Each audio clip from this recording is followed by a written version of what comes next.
Hey guys, it's Chelsea from The Financial Diet. And today I have my 17th iced coffee of the day, so I'm feeling fired up and ready to go. And in the spirit of drinking too much coffee, I wanted to talk about how to get the things done throughout your day that you need to get done in way less time than you're probably doing them. Now, I am certainly not one of those efficiency gurus whose entire thing is figuring out how to optimize your life to a robotic level. I think there's something really beautiful in wasting time sometimes and, letting yourself really indulge in an activity and not feeling like everything has to be for a purpose. But I also think that if you're going to be wasting your time on things, it should be a moment that you enjoy. You should be lingering over cooking a long meal or going on a long walk to nowhere, or even just staying in bed a little bit longer and listening to the birds outside. What is kind of sad though is wasting a ton of time throughout your day that you don't even get to enjoy or be present in because it's just you not doing things in an efficient way. There can be something wonderful in taking the long way to do a nice mindless activity,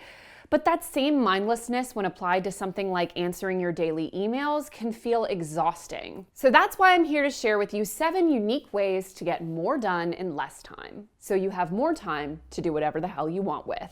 Number 1 is meticulously tracking your good habits. So one of the best ways to keep doing things that are working well for you is to make sure to keep track of when they're working. Here's one really good suggestion from TFD team member Holly. My 2019 New Year's resolution was to exercise more regularly via Pilates and barre classes. I drew a pink dot in my planner for each day I made it to class. I found it very motivating to see my own progress by simply having a record to show for it. I made it to 3 classes a week on average last year, which is so much more exercise than I've had in my life regularly since I was a teenager. And as someone who works with Holly every day, I can attest to how freaking jealous I feel every time I'm like, what are you doing? And she's like, oh, going to class like it's nothing. And there's a real reasoning behind this. Author James Clear explains why this is such an effective tactic to doing more of what works. The most basic format is to get a calendar and cross off each day you stick with a routine.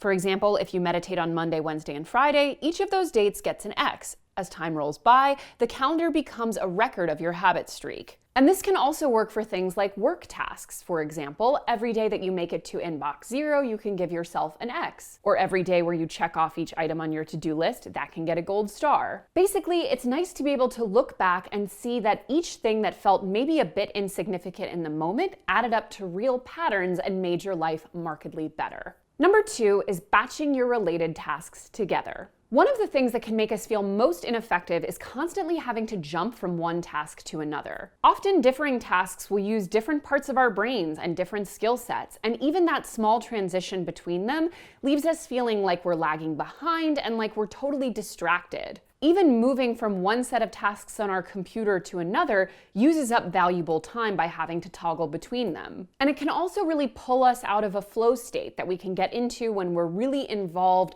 and engaged with a specific type of thinking. For example, if we're working on something that requires a lot of writing, we'll often find that we really get into our writing once we've had a nice long unbroken streak of it, and you can easily be pulled out of that flow by having to jump over and answer a random email. So start by identifying a few specific things that you often have to do multiple times a day on a daily or near daily basis. Things like domestic tasks, email, writing, research, etc. And start to set dedicated times for just those things. Whether it's a certain time of day or a certain number of days of the week, make sure that there is always a space in which you can focus on that and that alone before moving to something else. A perfect place to start with this is with your emails. Challenge yourself to set no more than 2 times per day where you're checking and responding to your emails, perhaps once first thing in the morning and once towards later in the afternoon. In addition to greatly improving your focus and clarity on the task at hand, this will also start to send a message to people who email you that you're not constantly available 24/7 to drop what you're doing and respond to them, which will create healthier boundaries in your work life and also make sure that you're not constantly being interrupted by things that you feel like you can't look away from. When we find ourselves often being bombarded by people at times that are not really even appropriate to be sending work emails, part of that is often because we've made ourselves overly available, sometimes even without realizing it. Good email hygiene sets the right tone for everyone around you. Number 3, shorten your to-do lists. A lot of people in our generation experience what is called errand paralysis, basically avoiding life admin tasks to the point where they feel totally overwhelming and create anxiety. If you're feeling overwhelmed by the sheer number of things that are on your to-do list, start by paring them down to just the essentials so they can feel more manageable. Giving yourself a 6-item maximum on these to-do lists is often referred to as the Ivy Lee method, named after a productivity consultant to Charles Schwab in the 1910s. The method is as follows. 1. At the end of each workday, write down the 6 most important things you need to accomplish tomorrow. Do not write down more than 6 tasks. 2. Prioritize those 6 items in order of their true importance. 3. When you arrive tomorrow, concentrate only on the first task. Work until the first task is finished before moving on to the second task. 4. Approach the rest of your list in the same fashion. At the end of the day, move any unfinished items to a new list of 6 tasks for the following day. 5. Repeat this process every working day. This means that not only do you get to that experience of completion sooner, which helps keep you motivated for the next day, but it also removes that really daunting feeling of having to create a new list of tasks. You know you're limited in how long it can be, and therefore it can always feel more manageable to you. Number 4, use the Pomodoro Technique. The Pomodoro Technique is a time management system that encourages people to work with the time they have, rather than against it.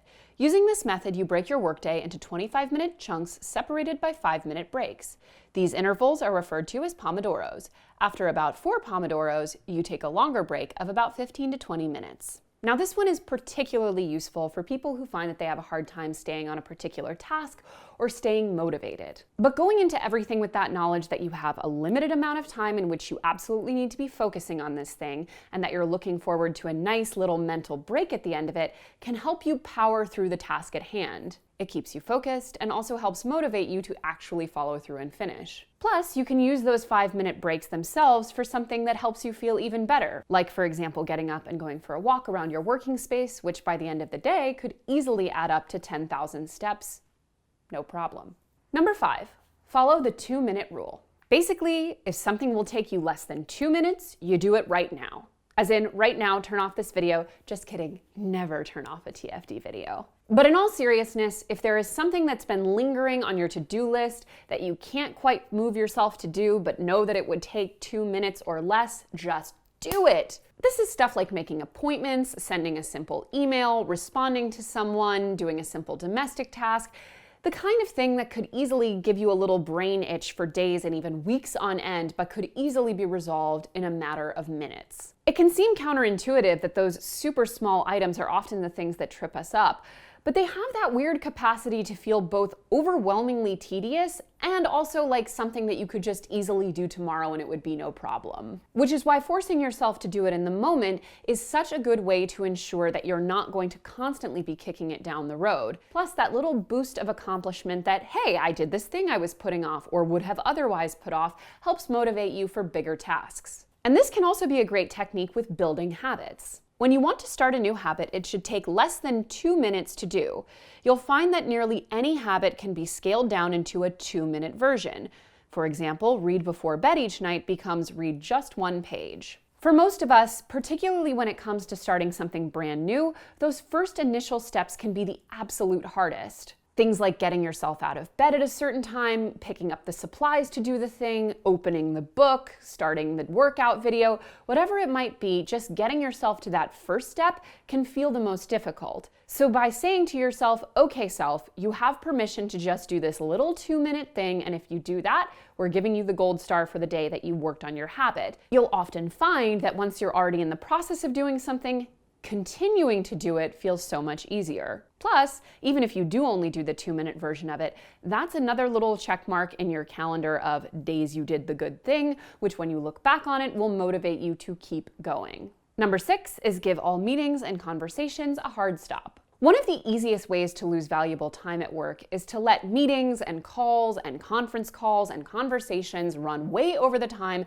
they really should be taking, particularly if it's a meeting or conversation that could be fairly open-ended or involve a good amount of group discussion. So keeping yourself to a strict deadline when it comes to these meetings and conversations, and always making them shorter than you think they should be, is a really good way to ensure that you're going to stay on topic during the conversation and that you're going to force yourself to do your best thinking because you know you don't have an infinite amount of time in which to do it. We have probably all felt the cognitive burnout that you experience at the end of an extremely long meeting that has gone way overboard when you're still trying to think of things, but all you can think about is how your legs are falling asleep and you really want to go get food and also probably pee. So avoiding that is the number one priority. But also remember, even if you are keeping yourself to a shorter deadline than you think you might need for a particular conversation, if you find yourself at the end of it absolutely needing to regroup, you can always regroup, or even in many cases potentially extend the meeting by a few minutes. But you should have to arrive at that decision after absolutely trying to do it in a shorter amount of time,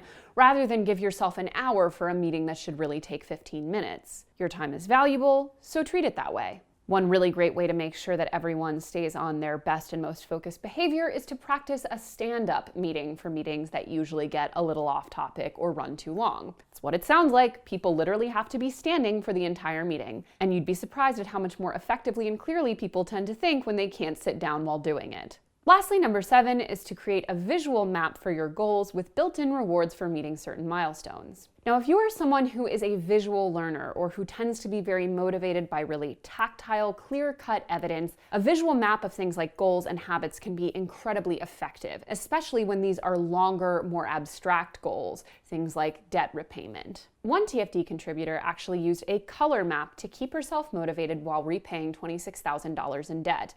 We'll link you to her story in the description. I decided that each swirl on the map would represent $100 because it was easy to count.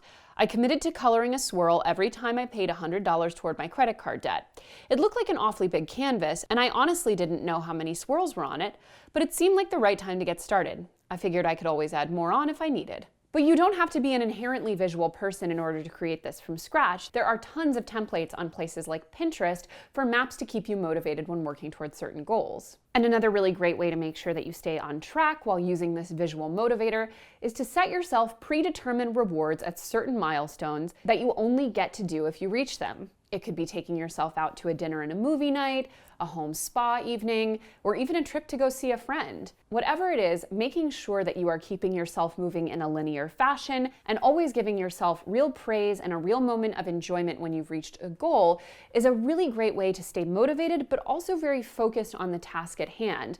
We can often lose a lot of time in reaching these longer term goals because we either feel demoralized and we put them off, or we have trouble visualizing how much further we could get if we restructured our habits and routines a little bit.